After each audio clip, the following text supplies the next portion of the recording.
Hello and welcome back to our Webinar Wednesday series this spring. We are so excited to be back today. Again, I am Allison Beasley and I'm a coordinator of parent and family programs here at the university. And we are so excited to be here today with Zoe Winston of the Women and Gender Resource Center, and she's going to share a lot of information about their programs and services. And I will not hesitate to go ahead and turn it right on over to Zoe. Thank you so much. Hello, again, my name is Zoe Winston. I am the Peer Education Programs Coordinator for the Women and Gender Resource Center. We are a department on campus that is part of the Division of Student Life.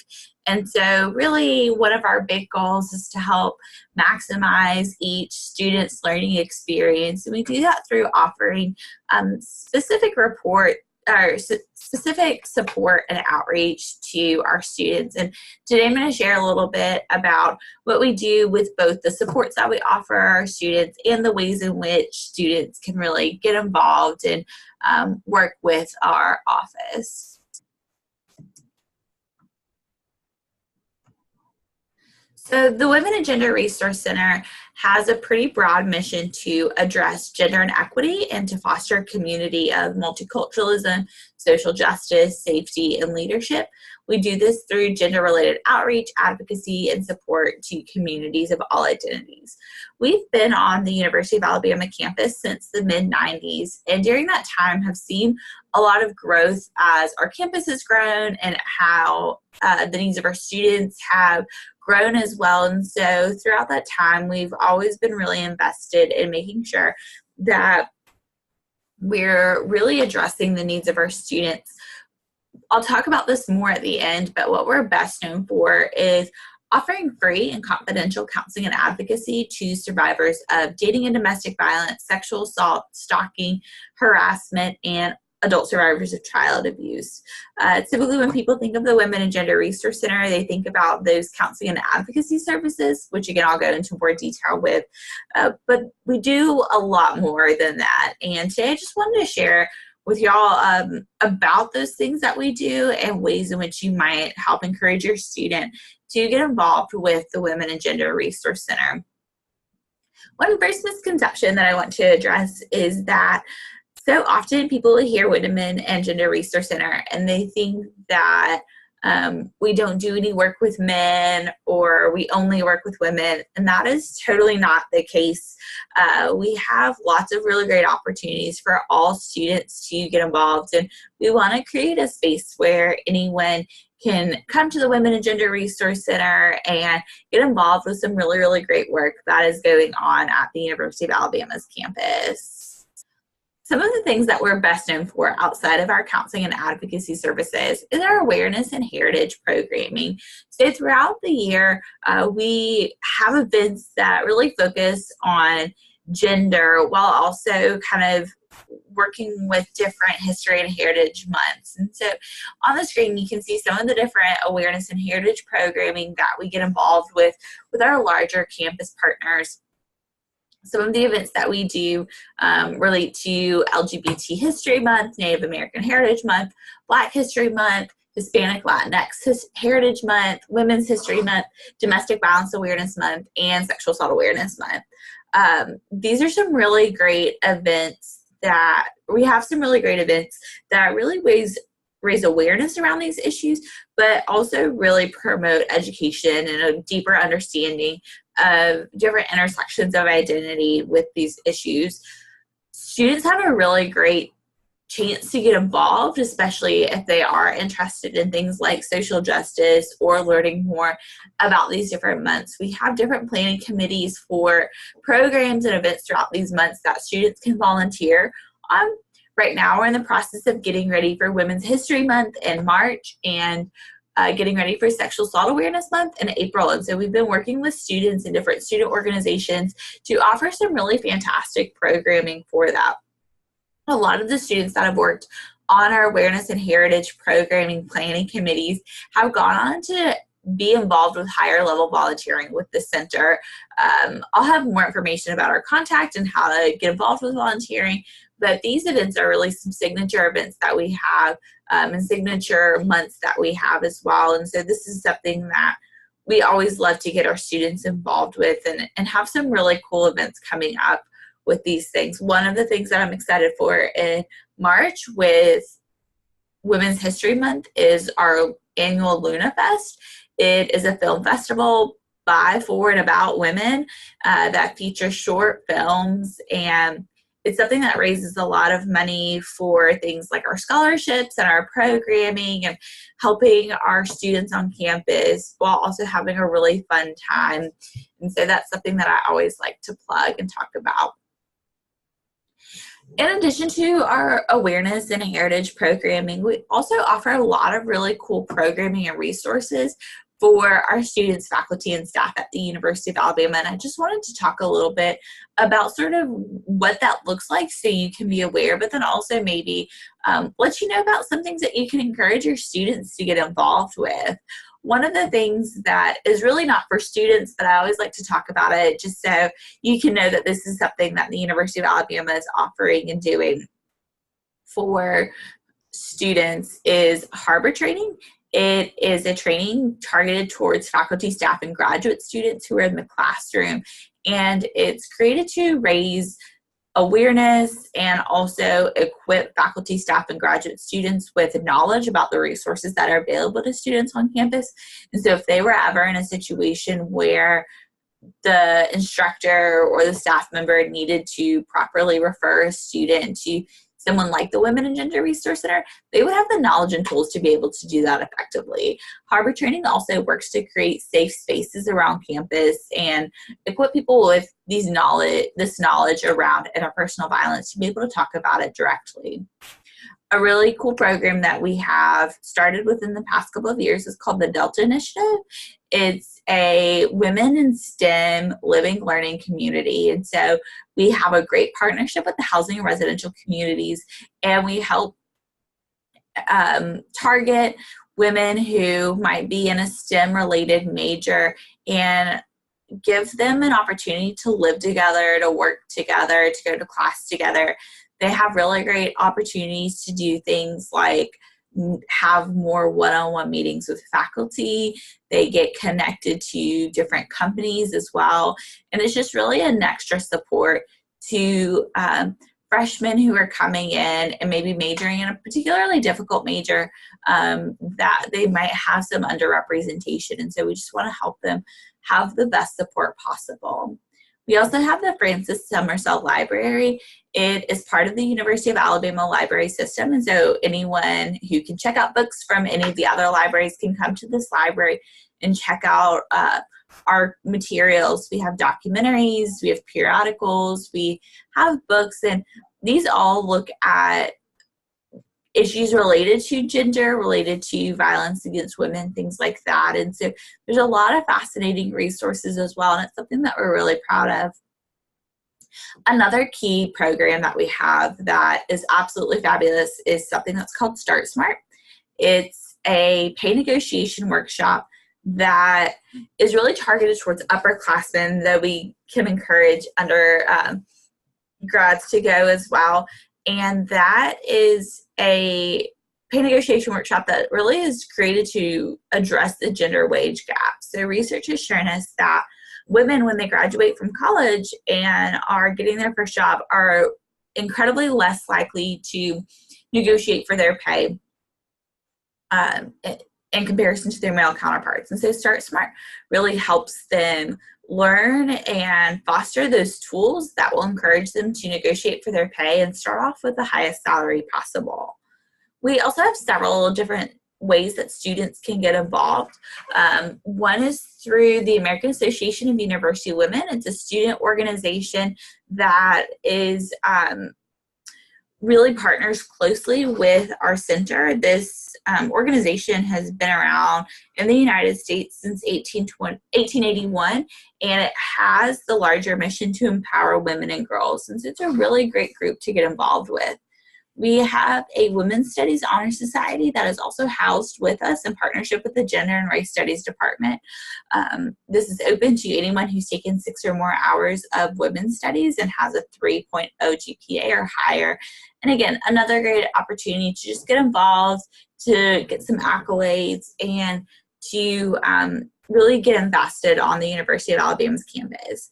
Finally, program that I'm really excited about is IDEAL. It stands for Intentionally Diversifying Engagement and Leadership.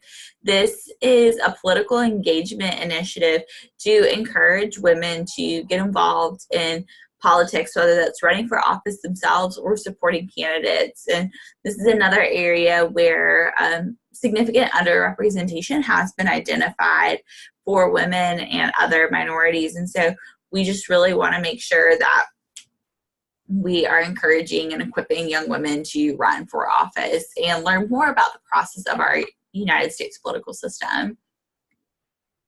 There's other ways that your students can get involved with the Women and Gender Resource Center as well. We have so many opportunities to volunteer, whether it's in our office or at our events. I'll have more information about how to get in contact with the Women and Gender Resource Center, but this is a potential way that students can really get plugged in.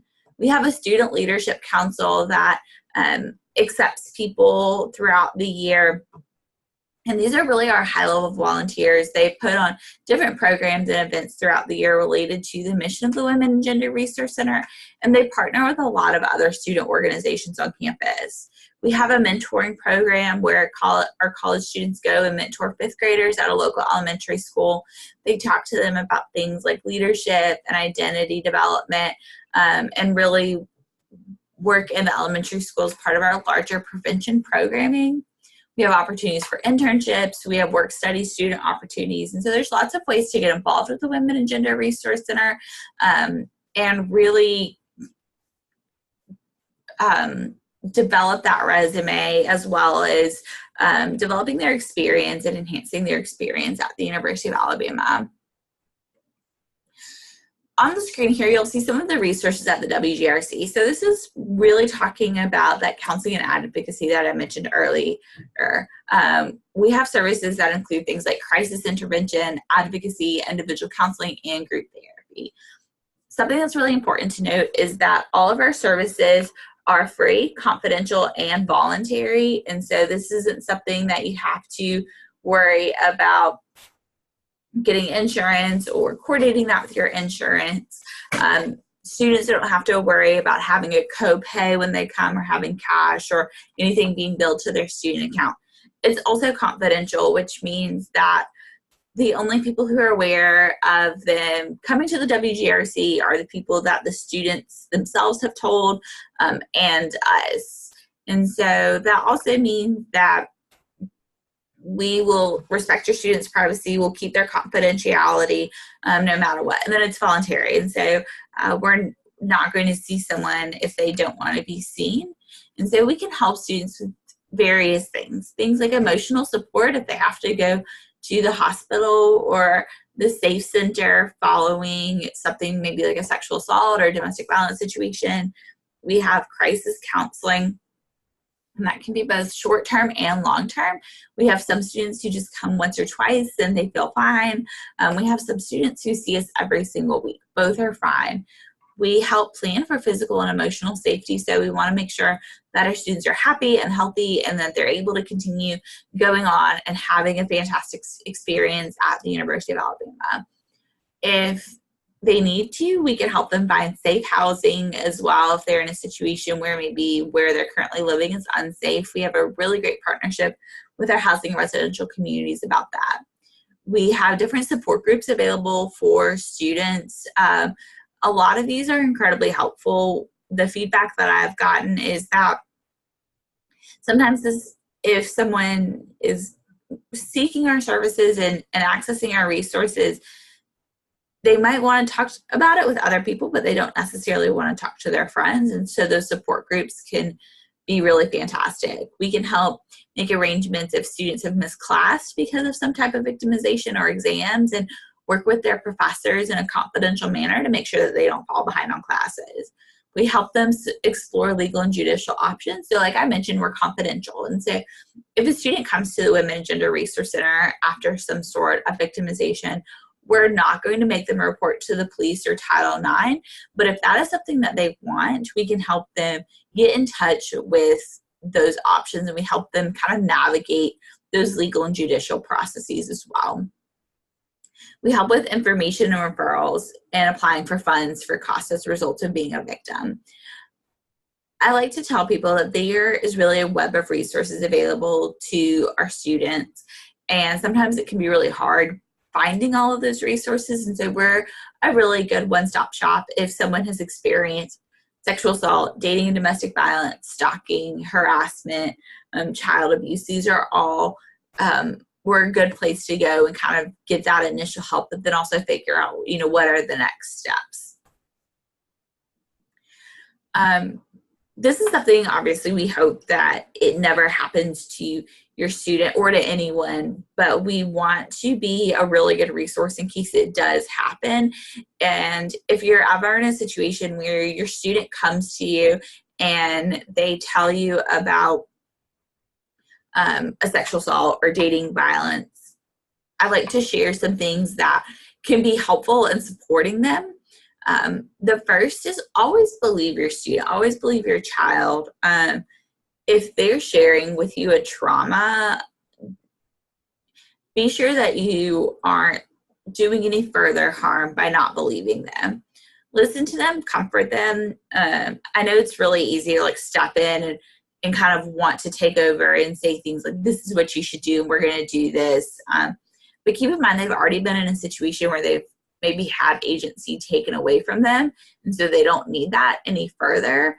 Sometimes the best thing as a parent, what you can say is, thank you so much for telling me. How can I help you? What can I do to help you? Help them get medical attention if necessary, and make sure that they're doing okay. You can help them find a counselor. Obviously, the Women and Gender Resource Center is a great place to start. Something else that we can help you with as a family member is connecting you with resources in your community. If you want to talk to someone yourself and kind of process through what has happened. Remember, never blame them for what's happened. At the end of the day, this was not their fault. And so it's really important that we don't put any blame on them for what's happened. And finally, healing takes time. And so it might be a while before your student likes to do the things that they normally do. Everyone responds to trauma in different ways. And so just understanding that there is no one typical response, and understanding that there's going to be good days and bad days can be incredibly helpful in understanding that healing process. Really just show them support, show them that you're there for them, and let them make their own decisions as far as making sure that they're healing and that they're doing better. The Women and Gender Resource Center is located at 1101 Jackson Avenue. We share a building with the Counseling Center and the Collegiate Recovery Intervention Center. On the screen, you can see a very rudimentary map. The orange highlighted route is Bryant Drive. So you just go down Bryant Drive, sort of away from campus towards the hospital, and then we are on Jackson Avenue. And so it's pretty easy to get to. We have plenty of parking. If your student wants to come but they don't have a car, we have the East Edge Shuttle drops right off in front of our building. That's from the transit hub.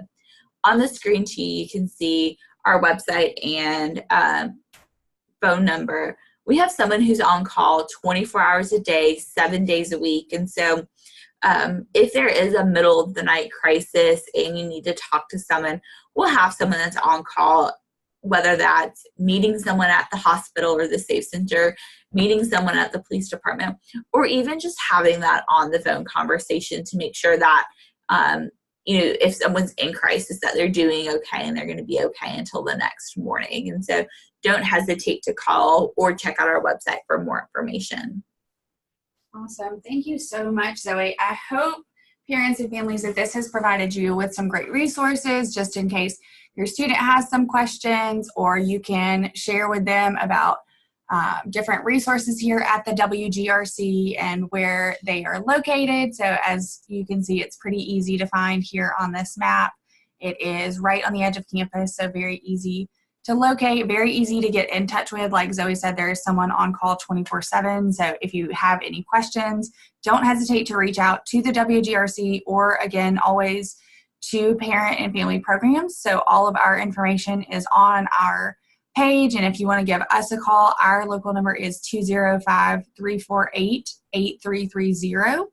And since we are just a couple of days away from March, Zoe, what is coming up here in March that students can look forward to?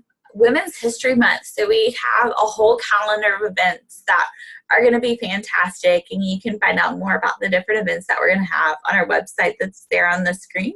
It's wgrc.sl.ua.edu. Awesome. And we will also, if you want to check out their social media, you can check that out. We'll, of course, be sharing resources from them all month long, so you can check out and share with your student about what's going on. Or if you'll happen to be in town, you can check out some of those resources as well. I know I'm personally really excited about LunaFest, so definitely check that out and let your student know about all of these great resources. And I just want to thank Zoe for her time this morning. And if you, again, parents and family members, have any questions, don't hesitate to reach out to us. And we will see you back same time, same place, back here next week, again with another Webinar Wednesday. Thanks. Have a great day.